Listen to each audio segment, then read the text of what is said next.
오늘 하나님의 말씀은 사도행전 7장 54절부터 60절까지의 말씀입니다.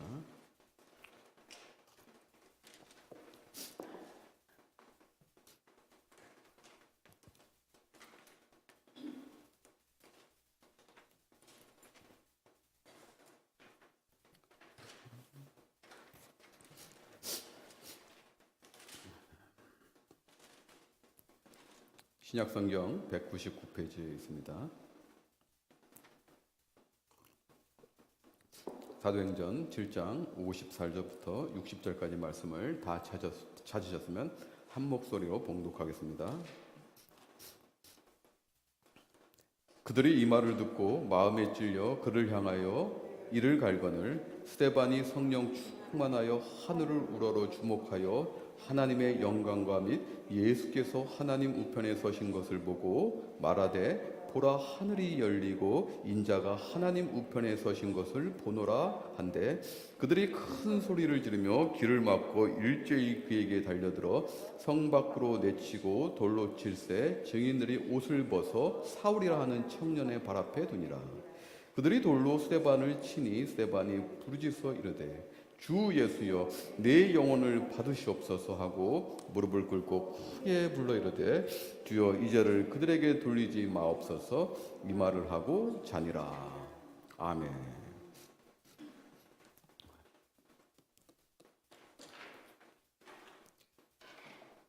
예수님께서 이제 십자가에서 달리시고 못 박히시고 죽으심으로 인해서 우리 죄를 다 대속하셨습니다. 그리고 3일 만에 권능으로 부활하시고 40일 만에 승천하셔서 하나님 우편에서 우리를 위해서 중보 기도하고 계십니다. 예수님께서는 이제 2000년 전에 팔레스틴 땅에 계시지는 않으셨지만 예수님께서 약속하신 대로 보혜사 성령님을 보내주셨습니다. 오순절에 성령께서 강림하심으로 인해서 이제 초대교회는 이제 서게 됩니다. 이 초대교회가 이제 서고 나서 성령의 그 권능으로 인해서 성도들이 폭발적으로 증가하는 것이었습니다. 오순절에 베드로가 설교를 할 때 3,000명이 회심한 사건도 있었습니다. 그 이후에 지금 예루살렘 초대교회는 나날이 비약적으로 증가하였습니다. 그들은 유무상통, 즉 있는 성도가 없는 성도들을 위해서 물질을 함께 통용하기도 했습니다. 즉 사랑의 영적 공동체였습니다. 이렇게 성령의 은혜로 인해서 주님의 사랑을 실현하는 교회가 예루살렘 초대교회였습니다.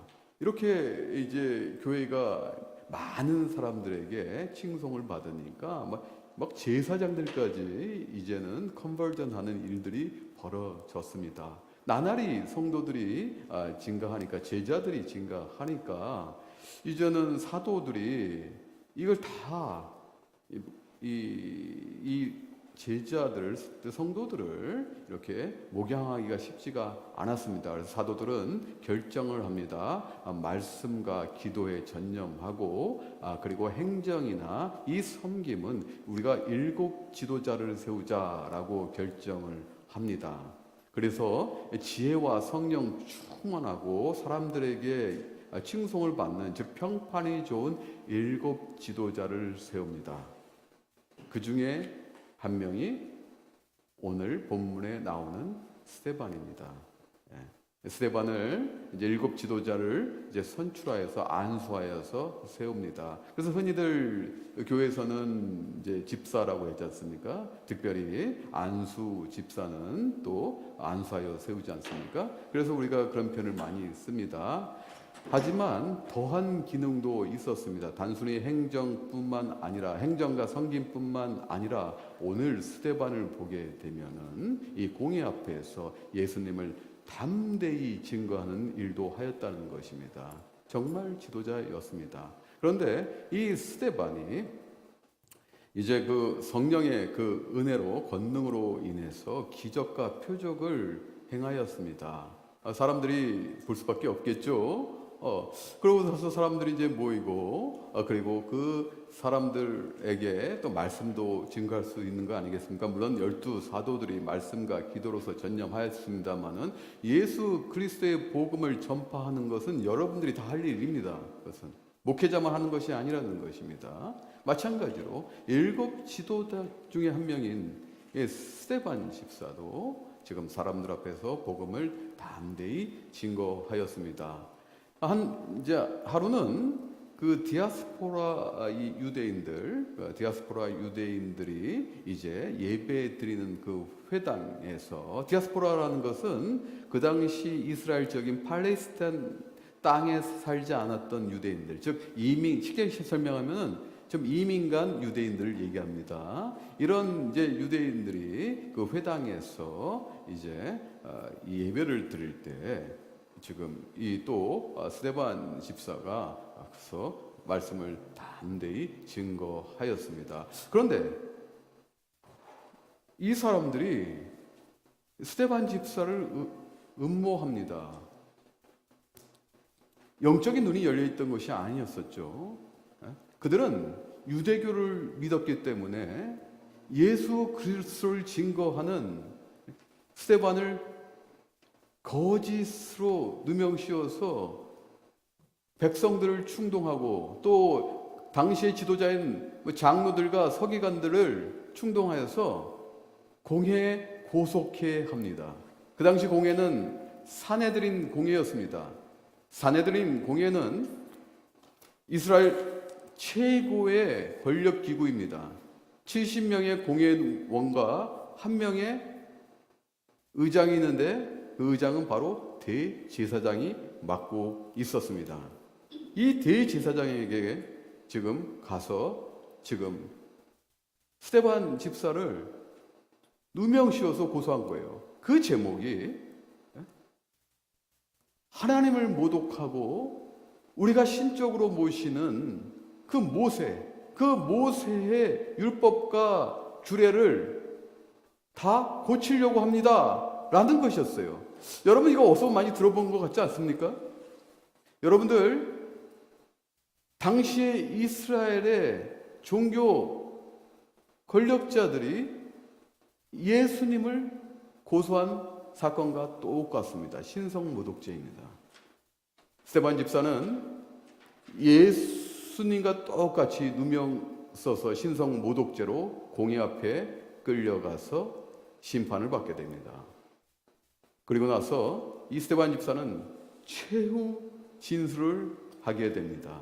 산헤드린 공회 앞에서 담대히 진술을 하는데 어떤 진술을 하냐면은 그리스도에 의해서 세워진 그 복음의 정통성과 유대인들의 오류를 역사로 논증하였습니다. 이것이에요. 스데반 집사는 7장 전체에 관해서 장황한 것 같지만은 아주 자세히, 그리고 그들의 조상, 이스라엘의 조상 아브라함부터 족장 시대부터 광야 시대, 왕정 시대까지 온 역사를 다 나열하면서 그 안에 예수 그리스도의 복음의 정통성을 논쟁한 것입니다. 변증한 것이에요. 봐라, 너희 조상들이 광야 시대 때 지은 죄, 모세가 하나님의 말씀을 받으려고 시내산에 올라갔을 때 너희는 무엇을 하였느냐? 너희는 금송아지를 만들어서 우상을 숭배하지 아니하였느냐? 너희가 정말 율법을 지키는 자였느냐? 너희가 하나님의 말씀을 내세우면서 진짜로 하나님을 경배하였느냐? 너희가 성막을 지었고 그 성막에서 발전돼서 성전으로 솔로몬 시대 때 성전을 지었지만은 그 성전 안에 하나님의 임재를 상징하는 그 성전 안에 너희가 하나님을 가두고 진짜로 무한하신 그 하나님을 너희가 섬겼느냐?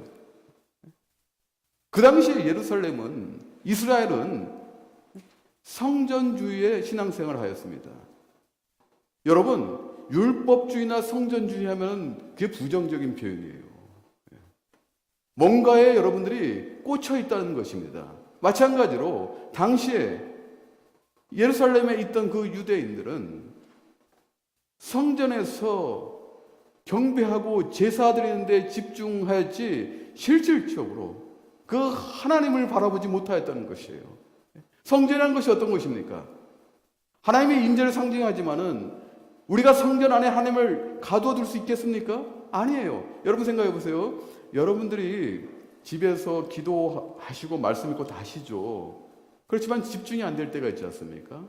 또 특별히 주일은 제가 영적 공동체로 모여서 교회에서 예배를 드리잖아요. 지상교회. 맞지 않습니까? 그렇죠? 교회라는 것은 상징적으로 이러한 곳이지만, 그렇지만 이 알바니 평강교회만 하나님이 임재하십니까? 아니죠. 알바니 평강교회도 하나님께서 임재하시지만은 이 세상 가운데서도 여러분이 살아가는 그 역사 가운데서도 하나님은 임재하고 계시는 것이에요. 이것을 알아야 되는데 유대인들은 온전히 성전주의, 형식주의, 외식주의에 빠져가지고 그 하나님을 바라보지 못했어요. 그러니까 예수 그리스도께서 하나님의 아들로 오셨는데도 하나님의 아들임을 인정하지 않은 것이었습니다. 오늘 스데반 집사는 그 사내들인 공회에서 그들이 조상들이 범했던 오류를 지적하면서 그들의 선지자들이 예언했던 예수 그리스도를, 물론 예수 그리스도라는 표현을 직접적으로 쓰지 않았지만 선지자들이 이야기하는 의인들을 너희가 죽이지 아니하였느냐 라고 진술을 하였습니다. 최후 진술. 제가 이거 읽을 때마다 어떻게 이렇게 충만할 수 있을까? 지적이고, 그리고 또 단순히 지적인 뿐만 아니라 이스라엘 역사를 깨뜨고 있지 않습니까? 하나님의 섭리하심과 경륜이 이스라엘 역사에 묻어있는 것을, 역사하고 있는 것을 다 깨뜨고 있지 않습니까? 이 지적인 뿐만 아니라 이 성령 충만함이, 정말 지혜와 성령 충만한 지도자를 뽑기를 원했는데 그렇게 뽑힌 이 스데반은 산헤드린 공회에서 담대히 그리스도의 복음을 증거하였습니다. 그러고 오늘 본문 말씀이 나오는 거예요. 이 말씀을 듣고 거기에 있던 사람들이 마음에 찔려가지고요. 마음에 찔렸어요.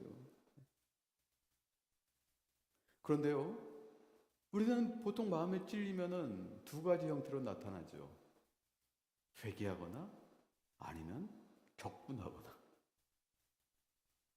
그런데 이 스데반 집사의 담대한 그리스도의 이 증거는 그들에게 마음은 찔림을 줬으나 그들은 격분하였습니다. 그들은 인정하고 싶지 않았습니다. 그들이 믿고자 하는 것만 믿고 싶었습니다. 사랑하는 성도 여러분, 여러분들이 살면서 그리스도로 인해서 찔림이 있다면 바로 무릎 꿇으십시오. 바로 회개하십시오. 여러분, 회개는 승리로 가는 첫 걸음입니다.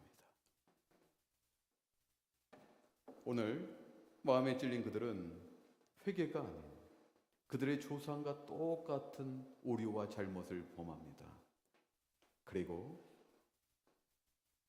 스데반을 향하여 이를 갈면서 스데반을 죽이려고 합니다.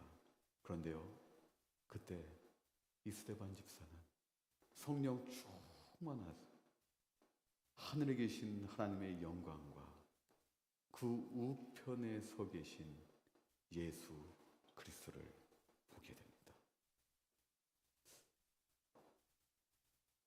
저는 여러분 한번 생각해 보세요. 오늘 스데반 집사는 순교를 합니다. 그런데 여러분들이 순교, 돌로 맞아 죽습니다. 비참하게 돌로 맞아 죽는데 여러분들 예수 그리스도의 그 복음을 증거하면서 순교하실 분 있습니까? 돌로 맞아 죽으실 분 있습니까? 솔직히 괜찮습니다. 한 분도 네 하신 분이 없는 거 보니까 돌로 맞아 죽고 싶지 않은 것입니다. 저도 돌로 맞아 죽고 싶지 않습니다. 순교하고 싶지 않습니다. 죽음이라는 건 이렇게 공포스러운 것입니다. 우리는 늘 환상을 갖고 살기 때문이에요. 남은 죽어도 나는 죽을 것 같지 않은 그 영원성의 환상을 우리는 갖고 살고 있어요. 우리는 그런 착각을 하고 살고 있기 때문에 그게 거룩한 순교든 그리고 또 돌로 맞아 죽고 싶지 않습니다. 그건 저도 마찬가지입니다. 솔직히 저도 목사이지만 고백합니다. 그런데요, 오늘 예수님께서 그 죽음과 함께하고 계시다는 것이에요. 스데반의 죽음은 외롭지가 않다는 것이에요. 예수께서는 분명히 약속하셨어요. 지금은 내가 없지만 너희를 가르치고 보호하시고 인도하실 보혜사 성령이 함께할 것이다. 스데반 집사는 그 믿음으로 성령이 충만했습니다. 그 마지막에 성령 충만하였어. 그 예수 그리스도를 봄으로 인해서 하나님의 우편에 계신 예수 그리스도의 권위와 이엄을 봄으로 인해서 스데반은 외롭지 않게 죽을 수가 있었던 거예요. 즉 예수님께서 스데반의 죽음과 함께하고 계시다는 거예요. 여러분, 순교는 이럴 때 할 수 있는 거예요. 우리 힘으로 하는 것이 아니에요.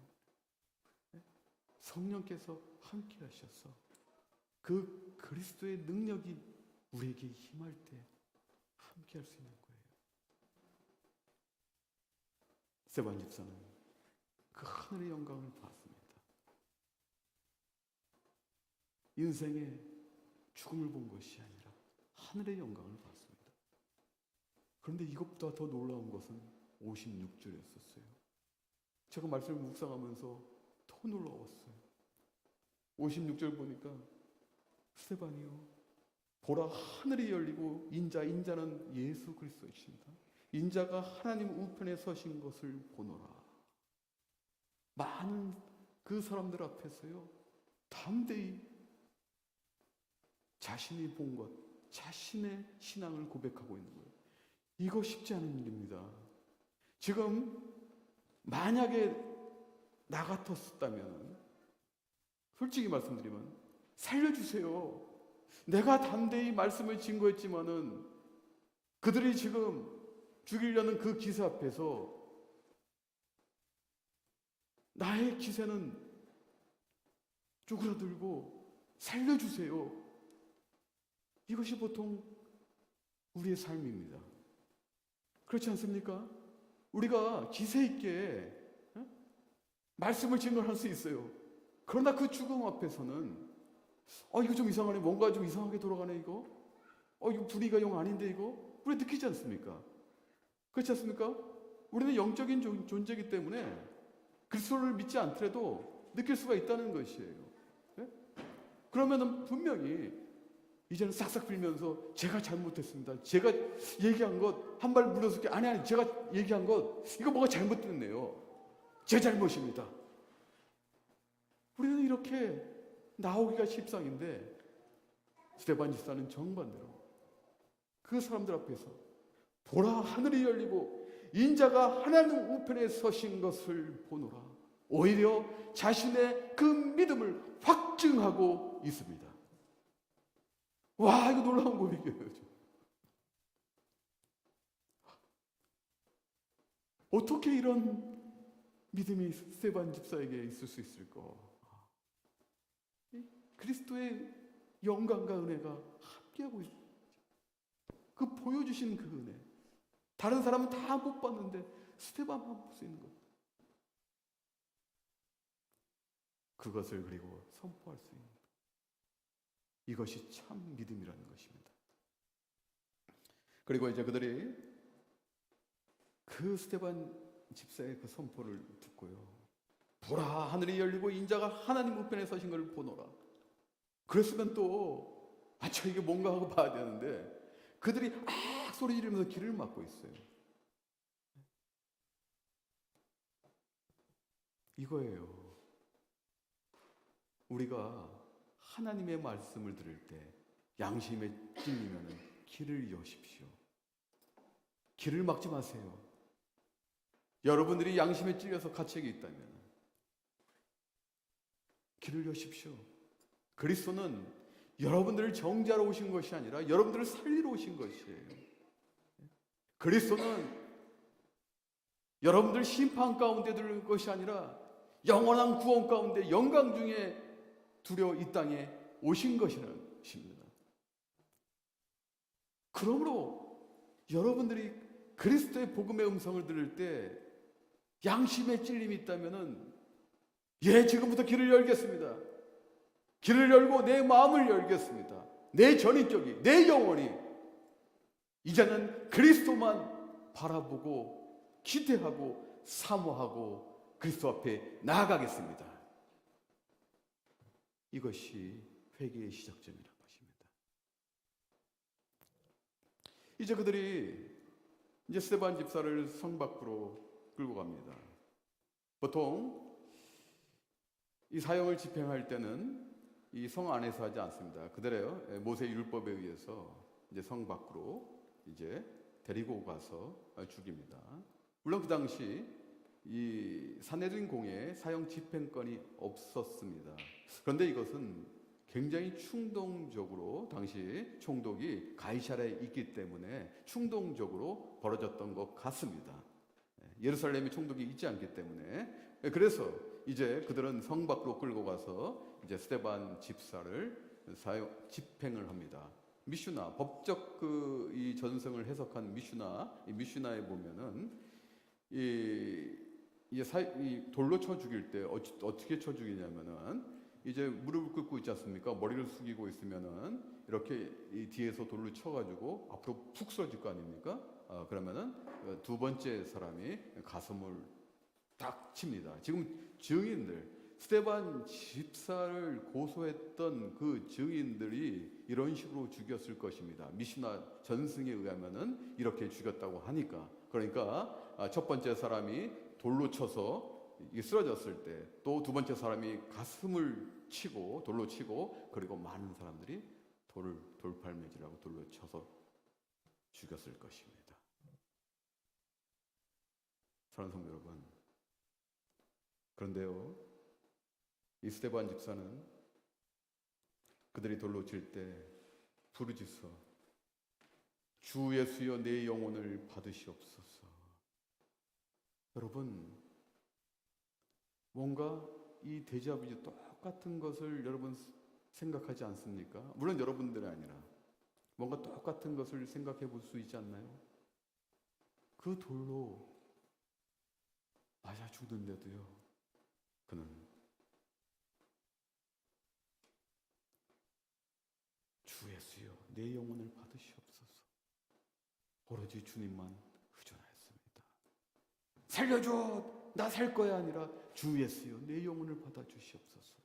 그런데요, 예수님께서도 십자가에 달리셔서 마지막 운명하실 때 아버지 내 영혼을 아버지 손에 부탁하나이다.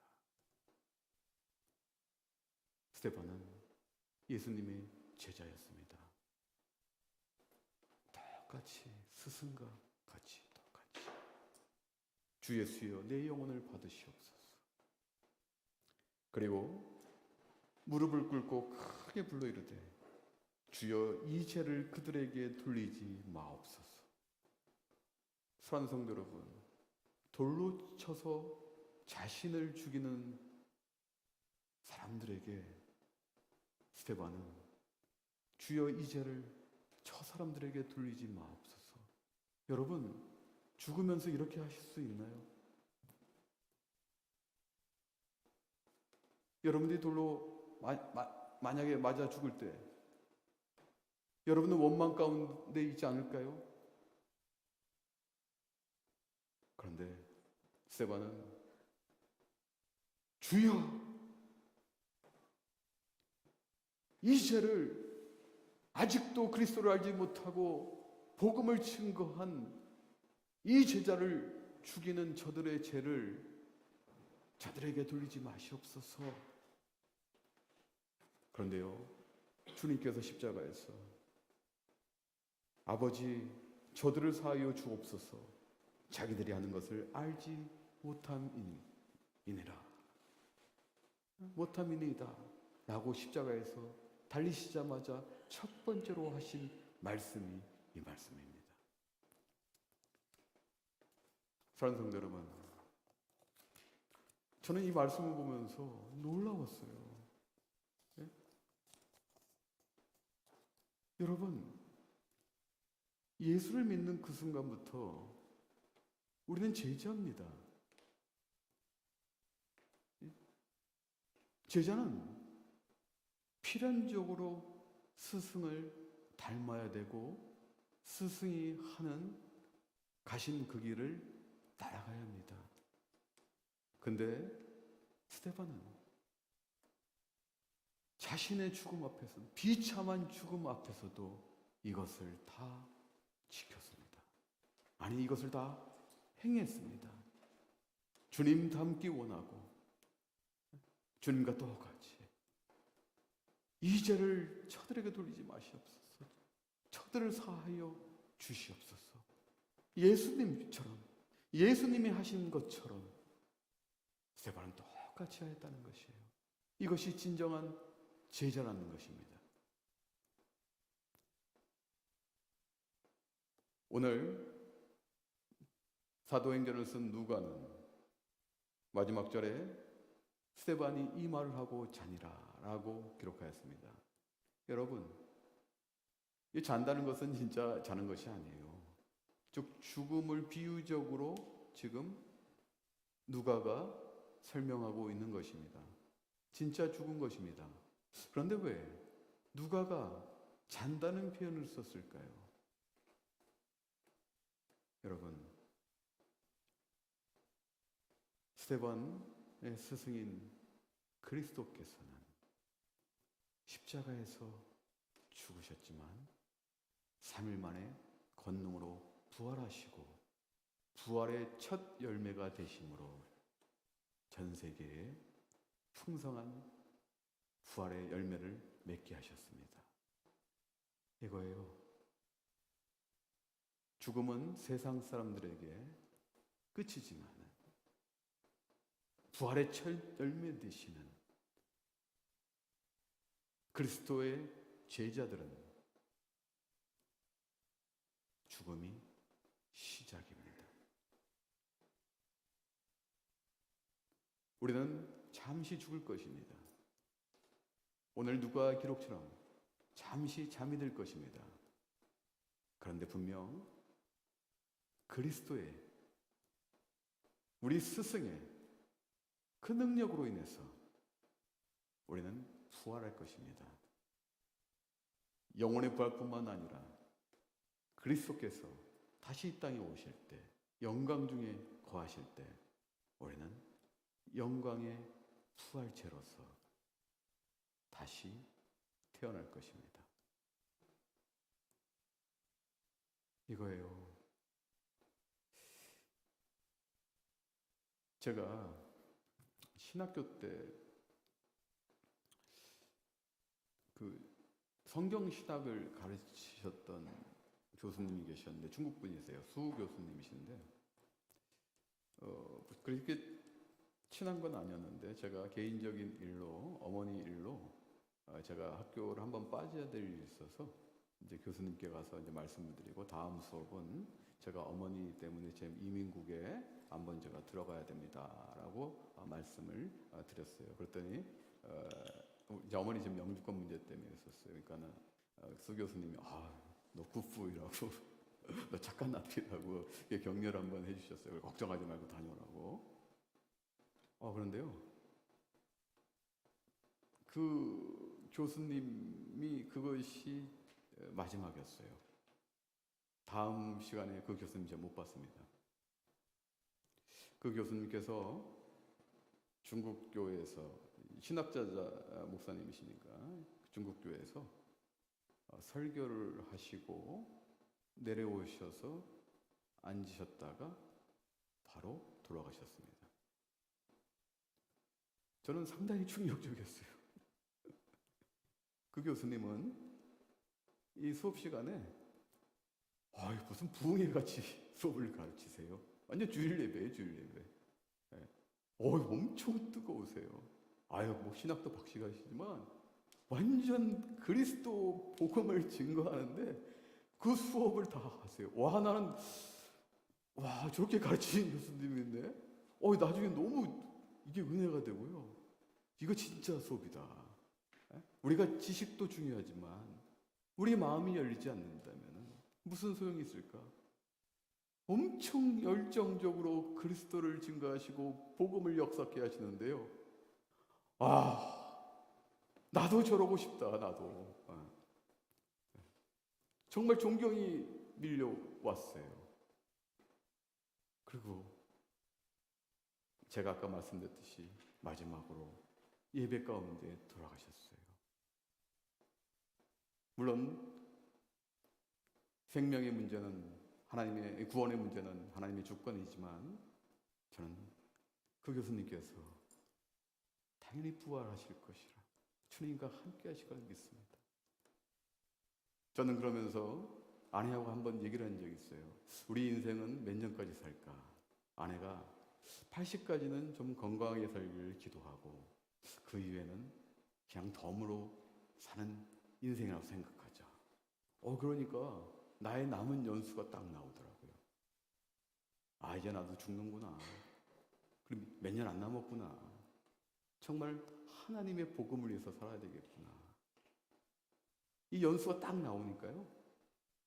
방향성이 생겨요. 인생의 방향성이 확 생겨요. 그 착각이 없어져요. 내가 영원할 것이라는, 영원히 살 것이라는 착각이 없어지면서요. 나도 이제 죽는구나. 몇 년 안 남았구나. 20 몇 년 남았구나. 딱 답이 나오더라고요. 내가 무엇을 위해 살아야 될까? 내가 무엇을 위해 열심을 해야 될까? 내가 무엇을 위해 헌신을 해야 될까? 답이 나오더라고요. 그리고 내가 아내한테 한마디 더 했어요. 나도 수 교수님처럼 당신과 예배드리면서 손잡고 우리도 죽자. 얼마나 멋있어요 이거. 얼마나 멋있어요. 제가 이렇게 얘기했어요. 우리 예배 때 죽자.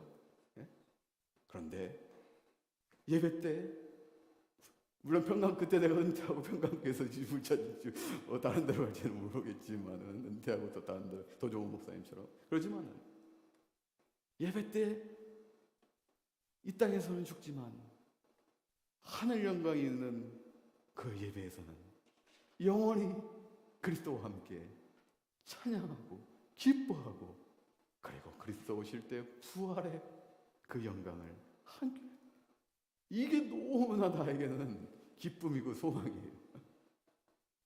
여러분 그러면은 부활의 삶을 사실 수가 있어요. 부활은 먼 미래에 있는 것이 아니라 현재 여러분에게도 지금 임해야 된다는 것이에요. 여러분 제가 간혹 쓰는 표현인데 아이들이 어디 놀이동산 가려고 할 때 기쁨으로 가잖아요. 근데 차 안에서 5살 먹은 아이들 특히 우리 아이가 좀 심했어요. 5살 때 어디 놀이동산 가면은 아빠 언제쯤 도착해? 걔는 또 유독 더 심하게 얘기했어요. 아빠 언제쯤 도착해? 그러면 또 한 2분 있다가 또 아빠 언제쯤 도착해? 한 20분이면 도착할 것 같다. 아니면 안 되겠어요. 5분만 기다려. 그러면 또 1분 있다. 또 1분 있다. 얘는 빨리 거기서 가고 싶은 것인데 지루한 것이에요. 그 차 안에서 있는 그 시간이. 여러분도 이렇게 사실 거예요? 영원한 생명이 있는 부활이 임재가 있는 그 천국의 그 땅을 기다리면서 저거 오기만을 기다리고 이 땅에서는 좀 지루 이거 아니잖아요. 여러분 그 차 안에서도 놀이동산에 가는 즐거움을 즐기듯이 여러분들이 천국을 소망한다면 부활을 믿는다면 이 땅에서 부활의 삶을 사셔야 된다는 것입니다. 기쁨으로 감격으로 환희로 오늘 스데반이 죽으면서까지도 하나님 우편에 계신 예수 그리스도의 권위와 영광을 받지 않습니까? 여러분과 함께하고 계십니다. 예수님은 하나님 우편에서 여러분들 지금도 중보하시고 기도하시면서 여러분들의 삶을 외롭게 두지 않으려 하시고 함께하고 계십니다. 그 부활의 삶을 첫 열매 되시는 주님과 함께 감격으로 이루어 가시길 바라겠습니다. 여러분, 이것이 우리의 소망입니다. 기도하겠습니다. 참 좋으신 사랑의 주님 감사합니다.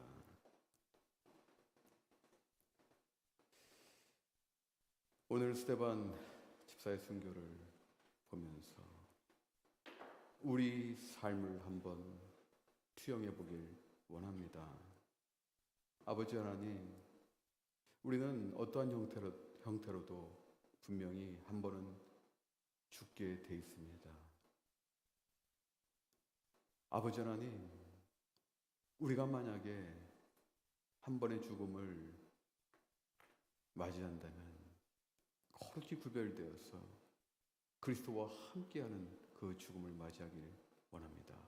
그런데 오늘 누가의 기록처럼 그것은 완전한 죽음이 아니라 잠듦입니다. 분명히 우리는 다시 깨어납니다. 다시 살아납니다. 그것은 이미 그리스도께서 이 땅에서 지연하셨기 때문입니다. 그러므로 부활의 첫 열매 되시는 그 그리스도의 주시는 그 소망으로 인해서 우리는 이 땅에 부활의 기쁨으로 이제는 한 발 한 발 나아갈 것입니다. 이것이 우리의 결단입니다. 이러한 믿음과 신앙으로서 날마다 그리스도의 부활의 기쁨을 누리면서 이 땅에서 복음을 증거하는 성도들이 다 되기를 주님의 이름으로 기도합니다.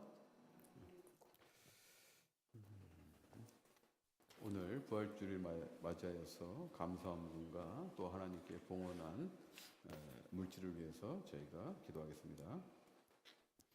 아버지 하나님 감사합니다. 또 은혜 가운데 부활주를 맞이하게 하시고 그 부활의 영광과 또 함께 하시심을 감사합니다. 아버지 하나님, 우리는 분명히 다시 삽니다. 그것은 주님이 이 땅에서 우리에게 첫 열매가 돼 주셨기 때문입니다. 그러므로 우리는 이제 주님을 우리 주 그리스도로 우리가 인정하고 믿고 그리고 주님과 함께 동행할 때 분명히 우리는 다시 삽니다. 그러므로 그 우리의 미래에 정해진 그 감격으로 인해서 이 땅에서 부활의 삶을 살 수 있는 우리가 되게 하여 주시옵소서. 정말 스데반 집사가 예수님처럼 살았던 것처럼 우리도 예수님처럼 살게 하여 주시옵소서. 모든 것 주님께 영광 올리며 예수님 이름으로 기도하옵나이다. 아멘.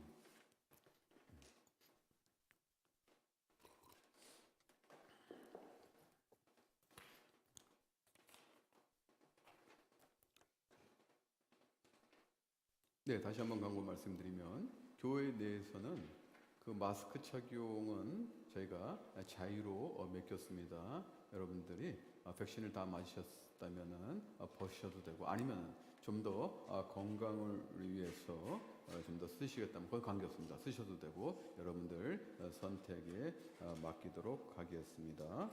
그리고 부활주일 예배 후에 부활절 만찬을 진행합니다. 부활의 영광과 기쁨을 만찬을 통해서도 느끼시길 바라겠습니다. 금요일 오후 금요일 7시에 줌으로 금요 모임 진행하고요. 이번 주 수요 새벽 기도회는 진행되지 않습니다. 제가 좀 알바니 지역을 벗어나서 출타를 해야 될 일이 있습니다. 그래서 수요 새벽 기도회는 여러분들이 좀 가정에서 경건히 들으시기를 부탁드리겠습니다. 4월 달은 우리 교회가 청소하는 달입니다. 여러분 섬김으로써 또 교회에 이렇게 동참하시기를 권면드립니다. 특별한 광고 말씀 없으시면은 다 일어나셔서 수홍영 찬송 하시겠습니다.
이제는 우리 주 예수 그리스도의 무한하신 은혜와 성부 하나님의 지극하신 사랑하심과 성령님의 감화 감동 교통이로 역사하심이 부활의 첫 열매로서 우리를 살리신 예수 그리스도의 영광과 함께하며 부활의 삶을 살기로 결단하는 알바니 평강교회 거룩한 성도들 머리 위에 지금으로부터 영원히 함께할지어다.